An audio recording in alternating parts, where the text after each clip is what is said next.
Multiple multiple opportunities అనేది recruitment లో ఉంటాయి. అట్ ది సేమ్ టైం మీకు ఎటువంటి కోడింగ్ అవసరం లేదు, ఈజీగా ఉంటుంది. But only one thing which you have to learn is you need to know what are the skill set for a particular positions కి what skill set do they have అనేది మీకు తెలిసి ఉండాలి. లైక్ ఒక జావా డెవలపర్ తీసుకున్నారంటే వాళ్ళకి ఏం skill set ఉంటాయి, డేటా ఇంజనీర్ తీసుకుంటే వాళ్ళకి ఏం స్కిల్ సెట్ ఉంటాయి, and what are the frameworks they use అనేది మీకు తెలిసి ఉండాలి. What programming languages they use అనేది తెలిసి ఉండాలి. So it's a very easy thing, easily everybody can learn. So అందులో ఎటువంటి కష్టం ఉండదు. కోడింగ్, దానికి ఆ ప్రోగ్రామింగ్ లాంగ్వేజెస్ లో ఉండే కోడింగ్ కానీ స్క్రిప్టింగ్ లాంగ్వేజెస్ లో కూడా మీకు అటు దాంతో సంబంధం ఉండదు. ఒక టెక్నాలజీ తీసుకుంటే దానికి ఏం స్కిల్ సెట్ వస్తాయి అది మాత్రమే మీకు అవసరం అన్నమాట. సో నిన్న జరిగిన క్లాస్లో ఎవరికైనా డౌట్స్ ఉంటే క్లారిఫై చేస్తాను, then we can move on to the next topic.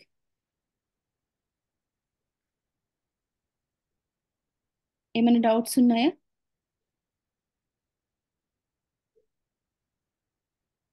Okay.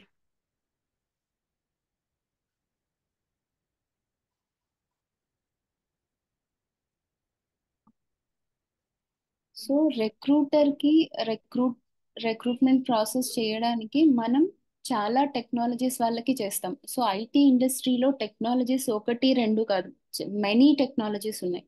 So మనకి కొన్ని బేసిక్ టెక్నాలజీస్ తెలిసి ఉండాలన్నమాట. ఎందుకు అంటే we are doing recruitment for IT industry. So వాటిలో ఉండే టెక్నాలజీస్ ఏంటివి, అసలు ప్రోగ్రామింగ్ లాంగ్వేజెస్ అంటే ఏంటివి, డేటాబేసెస్ అంటే ఏంటివి, ఆపరేటింగ్ సిస్టమ్, స్క్రిప్టింగ్ లాంగ్వేజెస్, వీటి గురించి జస్ట్ బేసిక్ గా తెలుసుంటే చాలు. మిమ్మల్ని మళ్ళీ ప్రోగ్రామింగ్ లాంగ్వేజెస్ అంటే ఏంటి చెప్పండి, ఆ ప్రోగ్రామింగ్ లాంగ్వేజెస్ లో ఎలా కోడింగ్ చేస్తారు అది ఉండదు. జస్ట్ ప్రోగ్రామింగ్ లాంగ్వేజెస్ అంటే ఏంటి అంటే మీకు బేసిక్ ఇన్ఫర్మేషన్, బేసిక్ నాలెడ్జ్ మీకు ఉంటే you can do recruitment very well. Just మీకు తెలిసి ఉండడానికి మాత్రమే.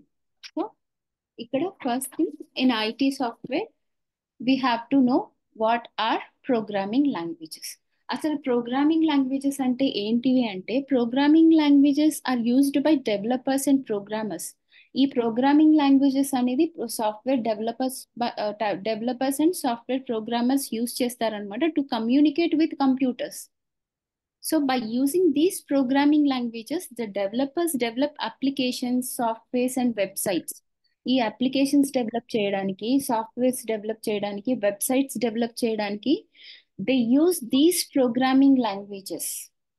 ఈ ప్రోగ్రామింగ్ లాంగ్వేజెస్ ని యూస్ చేసి they do programming and coding to develop applications, websites and softwares. So for example, ఒక ఫేస్బుక్ అప్లికేషన్, సపోజ్ మీరు నెట్ఫ్లిక్స్ చూసారా? Netflix is a Java based application. Spotify is a Java based application. GoDaddy is a dot net based application. So ఈ programming languages ని use చేసి ఆ applications ని develop చేస్తారనమాట. అర్థమైందా okay ma'am. what are programming languages అని?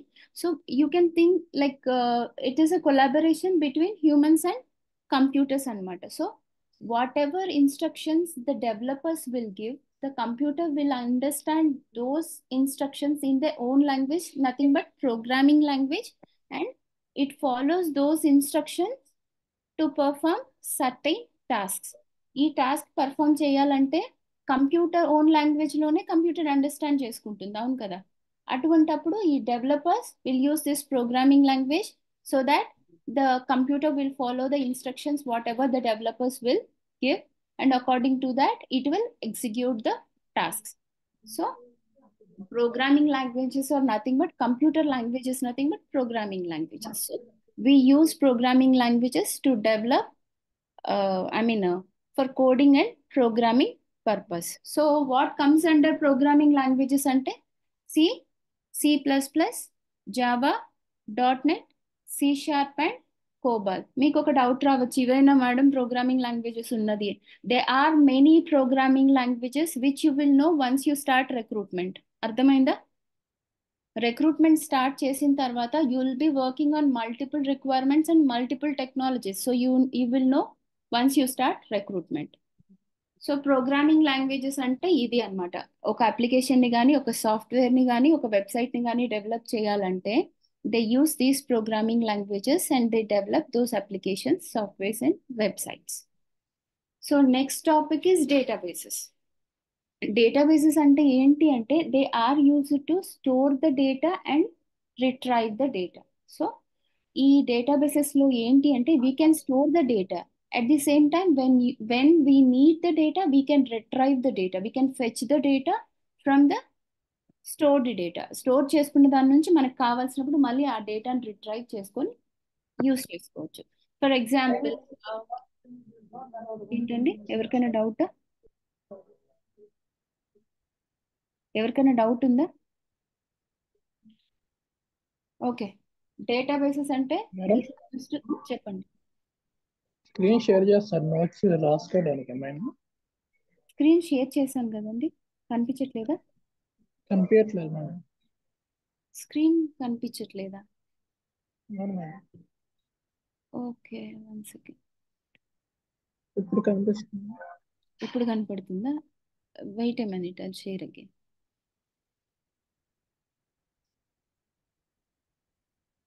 ఇప్పుడండి? Okay madam. Okay, ఇక్కడ databases అంటే they are use to store the data and fetch the data or retrieve the data. So for example take an application like Ajio or Zomato application, ఏదైనా ఒకటి తీసుకుందాం. నేను just మీకు అర్థం అవ్వడానికి for example I'm saying this. ఒక Ajio application తీసుకున్నారనుకోండి, if you give any search like kurti or some shirt are whatever may be the search, మీరు సర్చ్ ఇచ్చినప్పుడు ఏమవుతుంది, మీరు ఏదైతే సెర్చ్ లో కావాలనుకుంటున్నారో you will get the data. So after giving the search when you scroll the page the images will start loading. Immediate గా మీరు search ఇచ్చిన వెంటనే you will not get the images. After the search if you keep on scrolling the page, each and every image whatever you have given in the search, that image will start loading. So it means the application is taking the data from the databases which is already stored. మీకు కావాల్సిన information databases లో already store అయి ఉంటుంది అనమాట. When you give the search the application will retrieve the data from those databases. ఆ databases నుంచి ఆ information ని తీసుకొని it will show the image and it will show the image. So యాక్చువల్గా డేటాబేసెస్లో ఆల్రెడీ ఇన్ఫర్మేషన్ ఒక అప్లికేషన్కి ఏమేమి అవసరమో ఆ అప్లికేషన్కి కావాల్సిన ఇన్ఫర్మేషన్ అంతా డేటాబేసెస్లో స్టోర్ అవుతుంది. And when you give search the application will take the data, I mean will retrieve the data from those databases. So databases, మీకు ఒక డౌట్ రావచ్చు, అప్లికేషన్ ఎందుకు డేటాబేసెస్ యూజ్ చేయాలి, డైరెక్ట్ గా మనకి ఇమేజెస్ ఉంటే సరిపోతుంది కదా, ఇమేజెస్ డైరెక్ట్ గా వచ్చేయచ్చు కదా అని. సో ఏమవుతుందంటే ఈచ్ అండ్ ఎవ్రీ అప్లికేషన్ లో దే ఆర్ మెనీ. ఒక అప్లికేషన్ లో ఇప్పుడు మీకు మొత్తం డేటా అంతా ఒక అప్లికేషన్ లో ఉండాలి అంటే అప్లికేషన్ సైజ్ పెద్దదైపోతుంది. So you cannot, application size పెద్దదైపోయినప్పుడు ఏమవుతుంది, 1 సెకండ్ అండి.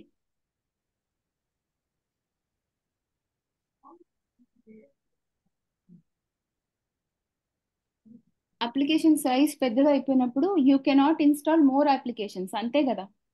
స్పేస్ ఆక్యుపై చేసినప్పుడు you cannot install more applications. So అందుకని ఏం చేస్తాం, because of databases whatever information we need, whatever app information will be stored in the databases. Whenever we need we can retrieve that data from the databases. So already అందులో store అయి ఉంటాయి. So whenever we need we can take the data. So అటువంటప్పుడు మనకి application size తగ్గుతుంది and we can install more applications. So అందుకని ఈ డేటాబేసెస్లో మనం not only for this purpose, in companies also database are used for storing the data and they will retrieve the data whenever they need. So databases అనేటివి ఇందుకు ఉపయోగపడతాయి అనమాట. And what are the examples comes under databases అనేవి, SQL, MySQL, DB2, Oracle, MongoDB and PostgreSQL. So ఇవన్నీ కూడా databases కింద వచ్చే examples. So next topic is operating systems. Operating systems ఎందుకు యూస్ చేస్తారంటే processing the data, like running applications, file management, like handling the memory, ఇవన్నీ కూడా operating systems manage చేస్తాయి. So total hardware and software resources ని, computer hardware and software resource ని manage చేసేది operating systems. The main purpose of operating systems is security and protection. కొన్ని కొన్ని మీరు మామూలుగా మీ ల్యాప్టాప్ ఓపెన్ చేశారనుకోండి, ఫస్ట్ మీకు డిస్ప్లే అయ్యేది ఏంటి? విండోస్ అనే కదా. ఎస్ ఆండ్రాయిడ్ మొబైల్ Yes, తీసుకున్న madam. ఆండ్రాయిడ్ మొబైల్ ఆన్ చేసిన వెంటనే మీకు ఆండ్రాయిడ్ అని డిస్ప్లే అవుతుందా? ఐఫోన్ ఆన్ చేసిన వెంటనే ఐఫోన్ అని డిస్ప్లే అవుతుందా? IPhone yeah operating systems. So all these operating systems are used for security and protection purpose. And total గా మీకు computer hardware software resources are managed by operating systems. అంటే total గా memory handling, తర్వాత file management, ఒక application running applications, processing of data, ఇవన్నీ కూడా operating సిస్టమ్సే manage చేస్తాయి అన్నమాట. Other than that main purpose is security and protection. ఇప్పుడు మీరు ఇక్కడ చూసారంటే విండోస్ అనేది చాలా మంది మనం నార్మల్ గా యూస్ చేసే operating systems Windows, because we don't need much security. But ఒక బ్యాంకింగ్ డొమైన్ లో కానీ బిఎఫ్ఎస్ఐ లైక్ ఫినాన్స్, ఇన్సూరెన్స్, ఇటువంటి బిఎఫ్ఎస్ఐ డొమైన్ లో ఏంటి అంటే they need high securities to store their data. వాళ్ళ డేటాను స్టోర్ చేసుకున్నప్పుడు ఆ సిస్టమ్ కి హై సెక్యూరిటీ అవసరమా లేదా? Yes, మన madam. వాటికన్నా కూడా వాళ్ళ వాళ్ళ డేటా అనేది ఎక్కువ, దే నీడ్ మోర్ సెక్యూరిటీ, అవునా కదా? సో ఎస్ అందుకని వాళ్ళు విండోస్ యూస్ చేయరు. లైనెక్స్, ZOS, ఇక్కడ ZOS అని ఇచ్చాను కదా, దాని pronunciation ZOS, Z operating systems. Okay, ZOS and Unix all three are used for security purpose. జాస్ అనేది హై సెక్యూరిటీ, సారీ ZOS అనేది హై సెక్యూరిటీ పర్పస్ కోసం వాడతారు. Other than that Linux and Unix వాడతారు అనమాట. బిఎఫ్ఎస్ఐ డొమైన్ లో mostly these are the three operating systems are used by BFSI domain companies. Like BFSI domain ఉండే use చేసే వాళ్ళందరూ కూడా they use these operating systems. But Android operating systems మీకు తెలుసు, Android mobiles ఉండే వాళ్ళందరి దగ్గర ఆండ్రాయిడ్ ఐఫోన్ ఉండే వాళ్ళ దగ్గర iPhone operating systems, Android mobiles use చేసే వాళ్ళు ఆటోమేటిక్ గా ఆండ్రాయిడ్ ఆపరేటింగ్ సిస్టమ్స్ తోనే రన్ అవుతుంది. Windows is the basic thing which everybody are using it as operating systems. మన సిస్టమ్స్ అన్నిట్లో కూడా విండోసే. So final thing is scripting languages. Scripting languages are also a type of programming languages. అంటే scripting languages కూడా comes under programming languages. కాకపోతే programming languages అంటే మనం large codes use చేసి పెద్ద పెద్ద పెద్ద పెద్ద అప్లికేషన్స్ అటువంటివి క్రియేట్ చేయడానికి, డెవలప్ చేయడానికి ప్రోగ్రామింగ్ లాంగ్వేజెస్ ఎలా వాడతామో, స్క్రిప్టింగ్ లాంగ్వేజెస్ అనేటివి వన్ లైన్ కోడ్స్ అన్నమాట. We can say small codes. అవి ఈ స్క్రిప్టింగ్ లాంగ్వేజెస్ ని యూస్ చేసి డెవలప్ చేస్తారు. స్మాల్ కోడ్స్ ని క్రియేట్ చేయడానికి స్క్రిప్టింగ్ లాంగ్వేజెస్ వాడతారు. This is the difference between scripting languages and programming languages. But scripting languages are also a type of programming languages. So what comes under scripting languages అంటే shell, Perl, Python, bash and PHP is also A scripting language. Ruby is also A scripting language. నేను కొన్ని మీకు basic గా చెప్పాను. Once you start recruitment, మీరు కొత్త కొత్త technologies మీద వర్క్ చేస్తారు. Every time when you start మీకు ఒక్కో టెక్నాలజీ తెలుస్తూ వస్తుంది. But these are the basic technologies which you need to know before starting your career as a recruiter. అర్థమైందా? Yes, ma'am. మ్యామ్ ఇంకొకసారి రిపీట్ చేయరా స్క్రిప్టింగ్ లాంగ్వేజ్ కి and operating systems కి మధ్య డిఫరెన్స్? ఆపరేటింగ్ సిస్టమ్స్ కి కాదండి, స్క్రిప్టింగ్ లాంగ్వేజెస్ కి programming languages కి డిఫరెన్స్. యా కెన్ ప్లీజ్ ఒకసారి మళ్ళీ can you repeat it? Okay, programming languages అంటే to develop large applications, websites, వాటికి మీరు ప్రోగ్రామింగ్ కోడింగ్ యూస్ చేసి, ఈ ప్రోగ్రామింగ్ లాంగ్వేజెస్ యూస్ చేసి ప్రోగ్రామింగ్ చేసి ఒక అప్లికేషన్ ని కానీ, వెబ్సైట్ ని కానీ, ఒక సాఫ్ట్వేర్ ని కానీ డెవలప్ చేస్తారు. స్క్రిప్టింగ్ లాంగ్వేజెస్ కూడా అలాగే ఒక type of programming languages. But one line codes ఉంటాయి కదా, one line codes, small codes, ఇట్లాంటివి డెవలప్ చేయడానికి ఈ స్క్రిప్టింగ్ లాంగ్వేజెస్ యూస్ చేస్తారు అనమాట. That is the difference between programming and scripting language. Ma'am can you give any example for programming language? Programming language C, Java, .NET, C++, C#, ఇవన్నీ yeah yeah yeah yeah yes understood ma'am, thank you. Okay.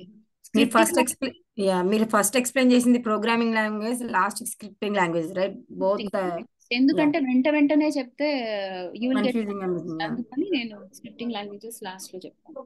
Yeah, okay ma'am. Madam so చెప్పండి. Madam నిన్నే మాకు final sem అయిపోయింది, MBA complete అయింది.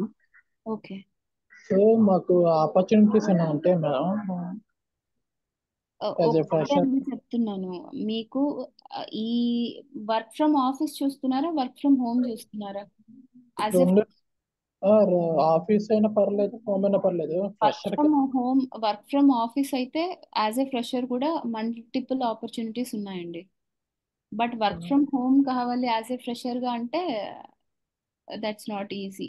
ఎందుకంటే అదే ఇప్పుడు కొంచెం కష్టంగా ఉంది market. So work from office అయితే మీరు వెళ్ళొచ్చు, ప్రాబ్లం లేదు. అండ్ రిక్రూట్మెంట్ లో మీకు ఎప్పటికీ ఆపర్చునిటీస్ ఉంటాయి, అవి తగ్గే ప్రసక్తే లేదు. ఎందుకంటే బికాస్ ఐటీ ఇండస్ట్రీలో రిక్రూట్మెంట్ జరుగుతున్న, ఈవెన్ రెసిషన్ పీరియడ్ లో కూడా రిక్రూట్మెంట్ జరుగుతుంది. ఒక వన్ పొజిషన్ రిక్రూట్ చేయాలంటే మినిమం 4-5 రిక్రూటర్స్ అవసరం వాళ్ళకి. Okay ma'am. మళ్ళీ మాకు నిన్నే సెమ్ అయింది, అందుకని ఎలా అప్రోచ్ అవ్వాలి జాబ్స్ కి అని తెలియట్లేదు. ఏ కంపెనీకి ఎలా ఏంటండి వెళ్ళాలి, ఏంటండి ఏ కంపెనీకి ఎలా వెళ్ళాలి, ఎలా అప్రోచ్ అవ్వాలి అని జాబ్స్ కి కొంచెం తెలియట్లే, మీకు ఫ్రెషర్ కదా. మీకు బెటర్, నేను ఒకటి చెప్తాను మీకు. ఫ్రెషర్ గా వెళ్తే ఆపర్చునిటీస్ ఉంటాయి, బట్ కంపెనీస్ మీకన్నా కూడా కొంచెం ఎక్స్పీరియన్స్ ఉన్న వాళ్ళని ఎక్కువ పిక్ చేస్తారు. ఎందుకంటే ఎవరు కూడా ఆ, ఎవరు కూడా ఏంటి, కొంచెం ఎక్స్పీరియన్స్ ఉన్న వాళ్ళు మీకన్నా బాగా చేస్తారు. మీకు ఇప్పుడు గ్యాప్ ఏమైనా ఉందా? ప్రెసెంట్ నాకు ఇంటర్మీడియట్ తర్వాత 2 years గ్యాప్ ఉంది మేడం, తర్వాత గ్యాప్ లేదు. డిగ్రీ నుండి ఎంబీఏ వరకు గ్యాప్ లేదు. ఎంబీఏ వరకు గ్యాప్ లేదు. Yes madam. సో ఎంబీఏ అయిపోయిన తర్వాత అండి, రీసెంట్ గా అయిపోయిందా? నిన్నతో ఫైనల్ సెమిస్టర్ కూడా అయిపోయింది, ఎగ్జామ్స్ నిన్నే కంప్లీట్ అయ్యింది. Okay, okay. ఓకే, కోర్స్ అయిపోయింది మేడం. ఇక ఇప్పుడు ప్రాజెక్ట్ వైవా ఉంది. వైవా ఈ మంత్ 27th ఉంది. వైవా చెప్పేస్తే కోర్స్ అయిపోయినట్టు మేడం. రిజల్ట్స్ కోసం వెయిట్ చేయాలి ఇంకా. ఓకే, సరే. అయితే మీకు గ్యాప్ లేదు కాబట్టి ఫ్రెషర్ గానే ట్రై చేయండి. బట్ మీకు ఈ టాపిక్స్ తెలిసి ఉంటాయి కాబట్టి they will consider you as a fresher. I mean you have some knowledge on yes madam. Recruitment ని కన్సిడర్ చేస్తారు. అలా సబ్జెక్ట్ పరంగా ఓకే మేడం, ఎలా జాబ్ అంటే ట్రై చేయాలని. సబ్జెక్ట్ పరంగా కంటే కూడా దీని మీద ఎక్కువ చూస్తారనమాట. అంటే మీకు టెక్నాలజీస్ ఏమన్నా ఐడియా ఉన్నాయా ఫ్రెషర్ గా? ఓకే. అంటే వాళ్ళు అడిగే కొన్ని క్వశ్చన్స్ కి మీరు ఆన్సర్ చేయగలిగితేనే they will take you. Okay madam. And what kind of interview questions they will ask అనేది, అవన్నీ కూడా మీరు క్లియర్ గా ఉన్నప్పుడే, వాళ్ళకి కరెక్ట్ గా ఆన్సర్ చేయగలిగినప్పుడే వాళ్ళని ఫ్రెషర్ ని తీసుకునేటప్పుడు చాలా ఆలోచిస్తారండి. ఎందుకంటే ఓకే. ఎవరైనా కూడా ఎక్స్పీరియన్స్ ని తీసుకున్నంత ఈజీగా ఫ్రెషర్ ని తీసుకోలేరు. Okay madam. కాబట్టి మీకు మాక్సిమం కోర్స్ ఫినిష్ అయ్యే లోపల నేను ఆ క్వశ్చన్స్ అన్ని కూడా మీకు ఒకసారి క్లియర్ గా ఇస్తాను.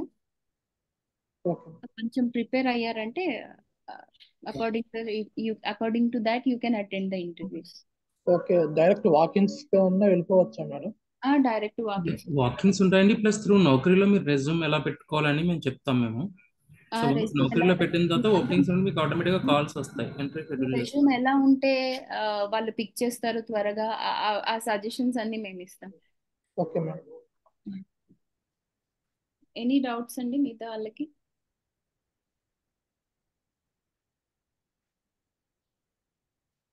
మ్యామ్, స్క్రిప్టింగ్ లాంగ్వేజ్ కి మీరు షెల్, పర్ల్, పైథాన్, బ్యాష్ చెప్పారు కదా. కెన్ యూ ప్లీజ్ ఇంకేదైనా ఎగ్జాంపుల్స్ చెప్పగలరా, ఇంకా కొంచెం రియలిస్టిక్ గా?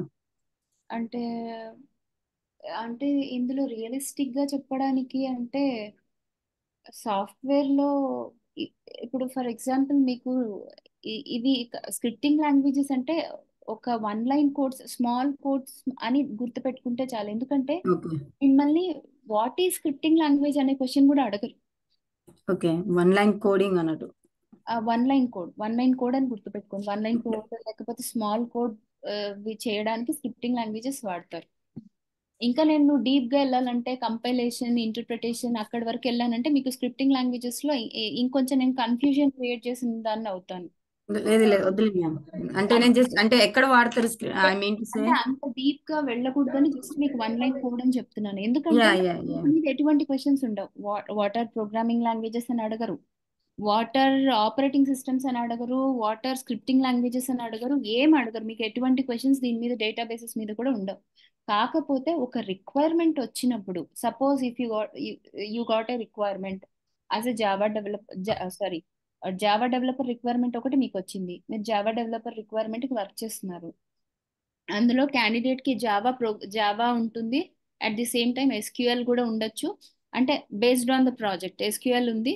ఆమ్, తర్వాత ఒక స్ప్రింగ్ బూట్ ఏదో కొన్ని టెక్నాలజీస్ తీసుకుందాం. ఉన్నప్పుడు మీరు ఆ రిక్వైర్మెంట్ చూసినప్పుడు జావా అనేది ఇట్స్ ఎ ప్రోగ్రామింగ్ లాంగ్వేజ్ అని మీకు తెలిసి ఉంటుంది. ఇప్పుడు నేను చెప్పిన దాన్ని బట్టి యా మీరు ప్రోగ్రామ్ లాంగ్వేజ్ వచ్చింది, డేటాబేస్ ఎస్క్యూఎల్ కూడా వచ్చింది. ప్లేస్ వచ్చింది. సో ఇంక స్ప్రింగ్ క్లాస్ జరిగే కొద్దీ నేను ప్రతి టెక్నాలజీ చెప్తాను కాబట్టి మీకు ఓకే ఇది అనేది అర్థమవుతుంది కదా. Yeah exactly. బేసిక్ నాలెడ్జ్ కోసం చెప్తున్నాను, దీని మీద మీకు ఎటువంటి క్వశ్చన్స్ కూడా ఉండవు. ఓకే. అర్థమైందండి? Yes yes. So once yes ఇంకొకటి madam.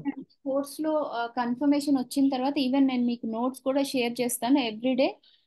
Don't bother about notes. ఆ నోట్స్ పెట్టుకొని మీరు ఎవ్రీడే క్లాస్ వింటే ఇంకా కొంచెం క్లారిటీ వస్తుంది. And please don't stop taking running notes. Yes. Okay madam screen share చేయండి మేడం. ఓకే.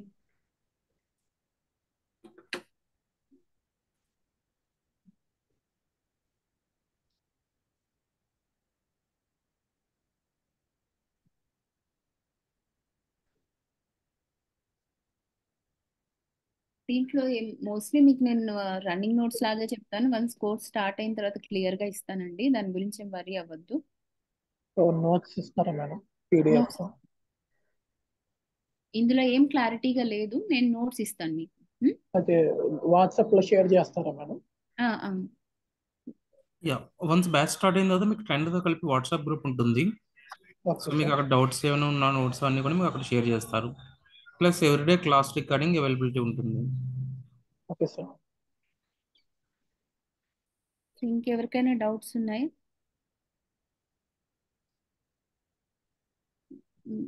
ధనిష్ గారు, మీరు ఎంబీఏ అయిపోయిందా? ఎంబీఏ హెచ్ఆర్ లోనేనా లేకపోతే వేరే దేంట్లో? HRA madam. సో మీకు నేను మాక్సిమం మీకు ఇంటర్వ్యూస్ లో అడిగే ఇంటర్వ్యూ క్వశ్చన్స్ అన్ని నేను ఇస్తాను. ఓకే ఆ, మ్యామ్. వాటికి మీరు ఎలా ఆన్సర్ చేయాలో కూడా నేను ట్రైన్ అప్ చేస్తాను. మీరు దాన్ని బట్టి మీరు ఇంటర్వ్యూ అటెండ్ అయితే ఆల్రెడీ మీ క్వాలిఫికేషన్ కూడా హెచ్ఆర్ కాబట్టి ఈజీగా వచ్చేస్తుందండి ఎస్ జాబ్. మేడం. దాని గురించి ఏ వరీ అవసరం లేదు, ఈజీగా వస్తాయి ఎందుకంటే మాకు మల్టిపుల్ ఆపర్చునిటీస్ ఉంటాయి. మాకు సపరేట్ గానే ఇంటర్నేషనల్ హెచ్ఆర్ అని ఒక సబ్జెక్ట్ ఉంది మేడం.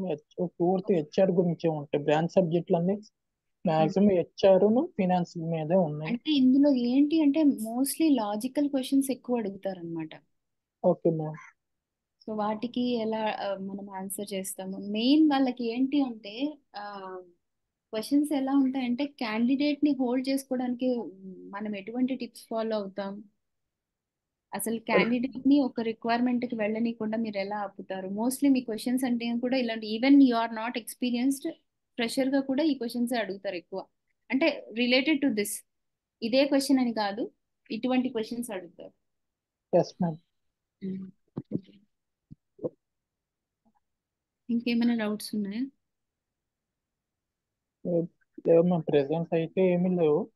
ఎలా రిక్రూట్ అవ్వాలి, ఎలా జాబ్ లోకి వెళ్ళాలని అయితే కొంచెం తెలియట్లేదు అనమాట. కోర్స్ అయితే అయిపోయింది. కోర్స్ ఆఫ్టర్ ఈ కోర్స్ కంప్లీట్ అయిన తర్వాత మీకు రెజ్యూమే ప్రిపరేషన్ చేస్తాము. చేసిన తర్వాత నౌకరీలో ఒక్కసారి పెట్టిన తర్వాత ఈవెన్ మీకు ఏమైనా మా రెఫరెన్సెస్ ఉన్నా పంపిస్తాము. Even okay. నౌకరీ కూడా మీకు కాల్స్ రావాలంటే మీ రెజ్యూమే ఎలా ఉండాలో దాన్ని బట్టి ప్లాన్ చేస్తాం. సరేనా? Okay madam. ఇంకేమైనా డౌట్స్ ఉన్నాయి? ఆల్రెడీ అయితే నాకు నౌకరీ ఉంది మేడం. ఒక రెజ్యూమ్ పెట్టినాను, కాల్స్ ఏమి రావట్లేదు. అదే రెజ్యూమ్ అదే అందుకే మోస్ట్లీ ఏంటి అంటే రెజ్యూమేస్ చాలా మంది ప్రిపేర్ చేసేది కొంచెం క్లియర్ గా ఉంటే కాల్స్ వస్తాయండి. Yeah, okay ma'am. Next resume తో పాటు కీ స్కిల్స్ అని ఉంటాయి నౌకరీలో. అవి ప్రాపర్ గా ఉంటేనే మీకు రెజ్యూమ్ పిక్ అవుతుంది. Okay sir. కొన్ని అంటే టిప్స్ మీరు కూడా చెప్తాము మీకు. వెంటనే కాల్స్ రావాలంటే ఎటువంటి టిప్స్ ఫాలో అవ్వాలి కూడా చెప్తాం. ఎందుకంటే యాజ్ ఎ రిక్రూటర్ మాకు తెలుసు మేము ఎలా క్యాండిడేట్స్ ని పిక్ చేస్తాము. మీకు కాల్స్ వచ్చేది మా నుంచే కదా. Okay ma'am. So what tips you have to follow అని కూడా మేము క్లియర్ గా చెప్తాం. Okay ma'am. రెజ్యూమ్ మీరే ప్రిపేర్ చేసి నౌకరీలో అకౌంట్ ఓపెన్ చేసి సెండ్ చేస్తారా మ్యామ్? కోర్స్ అయిపోయే లోపల. అవును. Okay ma'am. నెక్స్ట్ వచ్చి మనం రేపటి నుంచి క్లాసెస్ స్టార్ట్ చేసుకుందామండి. Okay sir. ఓకే. దినేష్ గారు మీరు ఒకసారి నన్ను కాంటాక్ట్ అవ్వండి క్లాస్ అయిపోయిన తర్వాత. Okay sir. సో మనకి సేమ్ మ్యామ్ టైమింగ్స్ ఏమైనా సేమ్ టైమింగ్స్ ఏమైనా చేంజ్ ఉందా? Same timings same time. 2 to 3. So ఈ వీక్ అయితే సాటర్డే కూడా కవర్ చేద్దాం. ఓకే. నెక్స్ట్ వీక్ నుంచి మీకు ఓకే అంటే సాటర్డే తీసుకుందాం, లేకపోతే Monday to Friday. Next week నుంచి మండే టు ఫ్రైడేని తీసుకుందాం. ఈ వీక్ మాత్రం సాటర్డే కంటిన్యూ చేద్దాం. ఓకే. ఓకే. సో ఎవరైతే ఇంకా ఇంట్రెస్ట్ ఉందో వన్స్ డెమో అయిపోయిన తర్వాత నన్ను కాంటాక్ట్ అవ్వండి. Okay sir. ఫీజ్ స్ట్రక్చర్ గురించా సార్?